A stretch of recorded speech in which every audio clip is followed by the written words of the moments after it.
Hey everybody, it's Eddie from Tokyo. This is your cryptocurrency update from Japan. And I know that there's a lot of talk out there about what the feds might do. I'm going to give you the straight scoop. This is what the feds are going to do when it comes to payments. This is Wally Adeyemo. He is someone who's had various roles at the government. He actually jumped out of the government role into BlackRock for 2 years from 2017, where he was the chief of staff for the CEO, Larry Fink, but he went back to government in 2020, and he is now the Deputy Secretary of the Treasury. He was sworn into office by Secretary Janet Yellen. He looks young, but he's actually 41. And you have to understand that the Treasury manages all the money for the United States, everything in and everything out. And the current focus is not spending crazy amounts on some crazy projects. Their current focus when it is coming to digital assets is really on payments. Have a listen.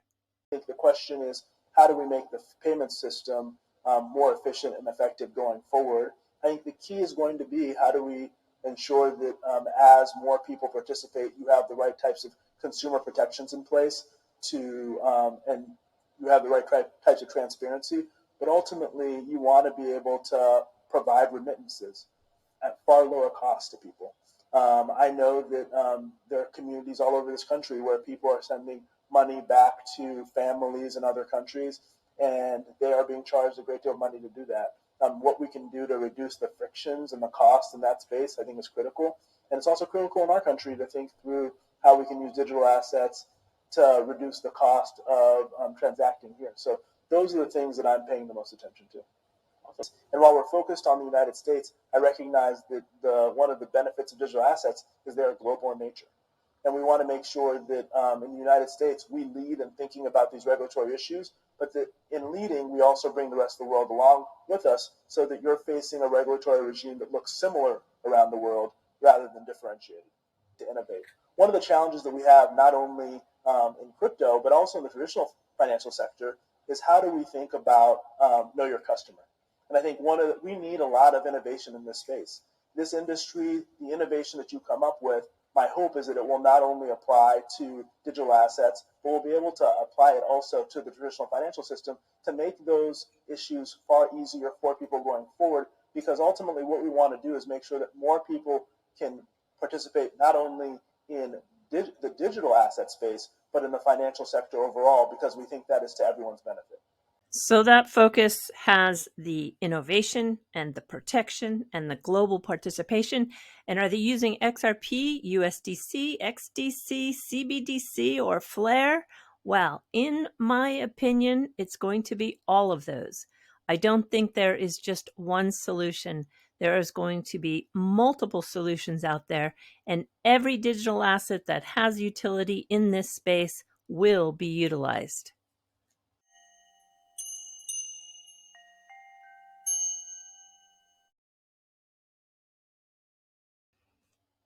And speaking of Flare, which is sometimes called the Spark token, you can see that Status made a new card, and it is all about how many Spark tokens will you receive. Well, if you were holding XRP back in December 2020, whether it was through a self-custody wallet or a centralized exchange that agreed to be part of that distribution, you are going to get, for every XRP you held at that time, with the screenshot, 1.0073 FLR, or Spark token. We're all on track still. It is going to be that initial 15% of the distribution coming in September. And I know that many of us are looking forward to participating in DeFi with our Flare token. I know yesterday was a big deal when we learned that the XRP ledger was going to be used in Colombia's land registration. Well, the XRP ledger is going to be used for a lot more outside of that use case. Let me show you. This is a company that was rewarded $100,000 by RippleX, and they have moved forward with the XRP ledger, providing credentials, not only for students and not only for universities, but they are working as a business as a software using the XRP ledger to verify anything. So anything that you want verified, they will provide that on the blockchain using one simple API. I think I see a pattern here. And the Stellar blockchain is not being left out. Let me show you a company that is using them for their version of verification. And here we have an announcement back on June 30th where this company, Liquid Mortgage, is actually going to track loan payments onto the Stellar blockchain. It is a means for the investors to view the loan payment activity on a daily basis. And it goes on to say in this article from the head of Residential Redwood Trust, the mortgage market in many ways is the holy grail for blockchain technology, but the complexities and the nuances of the mortgage business have made it a very difficult nut to crack. And their view at Redwood Trust has been to use blockchain as a tool to help streamline and evolve the existing mortgage ecosystem.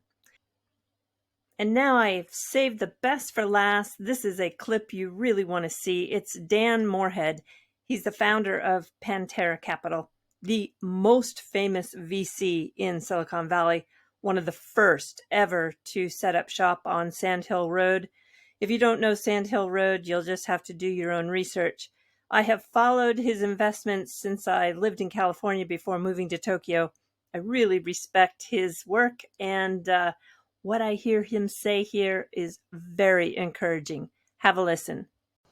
Yeah, so one of our essential views is that although, obviously interest rates have to impact bonds mathematically, and they almost certainly have to impact stocks, and then other things like real estate will certainly be targets of the Fed, there are some asset classes like cryptocurrencies that should be uncorrelated or disconnected from the interest rate markets. So although it hasn't happened yet, crypto's been very correlated with risk assets. I can easily see a world in, say, a year when stocks are down, bonds are down, real estate's down, but crypto is rallying and trading on its own, very much like gold does, or soft commodities like corn, soybeans are all doing very well. So that's the world that I think we'll see. So basically, in 6 to 12 months or so, or longer, all the asset classes are down except for crypto. Could be, including commodities and other things that are not any kind of fixed quantity thing that doesn't have a direct connection to interest rates could keep rallying. Because, the fundamentals in crypto are still very positive. Obviously, we had a huge bull market and now a huge bear market. But I've been through 5 of those so far, and in 10 years we've been investing in crypto. So it's not, this is not unprecedented. We've seen it a lot. Dan, great to get your take. Thanks for joining us. And it's nice to bring some good news to the close of this video. Yesterday, I tweeted out that Vauld would suspend all withdrawals, trading, and deposits on their platform with an immediate effect. And it wasn't because they had direct exposure to Three Arrows Capital or Celsius, but it was a significant number of customer withdrawals that they had received since the 12th of June that caused them to seek breathing space to restructure. Well, have a look what has transpired. Just about 35 minutes ago, it was announced that Linqto is attempting to acquire them, and it looks like a very friendly takeover, a consolidation effort that is aimed at the betterment of the space as well as strengthening the presence in Southeast Asia. This is where Vauld was really strong in like Singapore and India.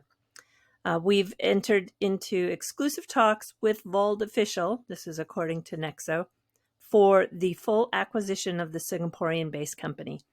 This is excellent news. Before we jump to the fluff, I want to point out this Global Virtual Money Market Insight Report 2022. It is the trends and opportunities to 2031. And it is a breakdown of the key players in the market. And yeah, it shouldn't be surprising. Ripple has the biggest percentage as being a key player. But what is interesting is that BitPay is in the top 3. BitPay will now allow you to buy the prepaid gift cards and use it for Doordash and Uber Eats, the food delivery. So using crypto for these payments. Yes, XRP is in that mix of cryptos that they offer, and it's just one big step again towards mass adoption. BitPay private equity is available through Linqto. This is a company who is really paying attention to the players that are shaping this space. In fact, they have a lot of really great offerings. So if you are interested in diversifying and getting a little private equity as well, these are the pre-IPO shares. I'm going to have a link to that in my description of this video. All right, everybody, let's jump to the fluff. I'm going to share with you today a really fun place to, you don't even have to just shop. You can just look at real estate in Japan. It is called How to Tokyo, but they actually cover real estate from, the top to the bottom, from Hokkaido all the way down to Okinawa. And not only is it fun to look at the interior shots and the exterior, and of course, all the bathrooms, you have to always check out the Japanese bathrooms because that is the most important space for Japanese. But they will list the price, and on a bi-monthly basis, they also have these webinars. And in the webinars, you'll also see the houses that come up that are virtually for free. Now, there are some requirements to get these free houses. And what it is usually are houses that have been left to children, and the kids don't have maybe the taxes to pay them, or they don't have the money to actually do the demolition, to sell the land. And, in so many cases, these houses are just abandoned. People just walk away from all of the financial responsibility. And also, too, on occasion, there'll be people who pass away, don't have children, and then the relatives also don't want to have to deal with it. So there are the number of abandoned houses in Japan is just really too high. So there's this process, of course, where the city will come in and take them over, and then they provide them sometimes through an auction, or sometimes given away for free if you meet the requirements. Anyway, the webinars, which happen on about a bi-monthly basis, they're interesting to participate in. They're free.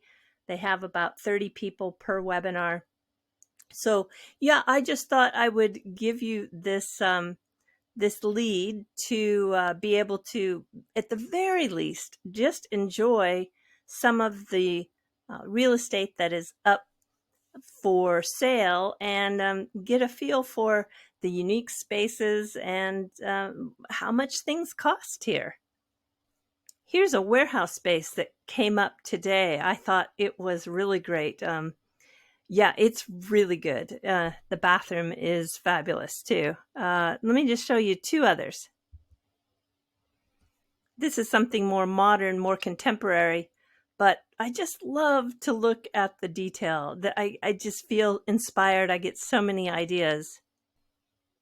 And the last one is in a high rise, and you can see, yeah, even in the narrow space, because of the way they handle the light materials and the lighting itself, it doesn't feel closed in. So it's kind of fun. I hope you enjoy it.